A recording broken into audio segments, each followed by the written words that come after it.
көп қойылатын сұрақтардың бірі, бетімде қара дақ көп, безеу көп, бетім құрғақ деген сияқты сұрақтар өте жиі қойылады маған. Ондай болса мен сізге әрі арзан, әрі тез эффект беретін өнімдерді айта өтейін. Бұл 5 түрлі шай. Бұл бауыр шайы, өт шайы. Біздің бауырымыз дұрыс жұмыс жасамағандықтан, ол қан ғой, дұрыс жұмыс жасамағандықтан, өт жолымыз дұрыс жұмыс жасамағандықтан бетімізге қара дақтар шығып жатады.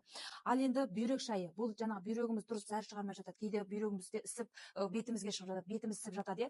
Соған өте жақсы көмектеседі. Бұл женский шайдан жаңағы женский жақ дұрыс болмағандықтан қайтеді, бетімізге қара дақ, безеулер шығып жатады. Бұл жаңағы қан айланын жақсартатын. Біз көбінесе қазіргі адамдарда қан айланы дұрыс болмай жатады, қой болып жатады. Соны реттейтін шайы, бұл арықтату шайы деп аталынады. Бұл арықтату шайы іштегі шлактарды тазалайды. Осы бесеуін ішу арқылы сіздің ағзаңыз керемет тазаланады. Және де бұны бесеуін бір банкіге пықтырып ішсеңіз, уақытыңызда үнем болады. Күнделікті ішіп жүретін болсаңыз, денсаулығыңыз да жақсарады.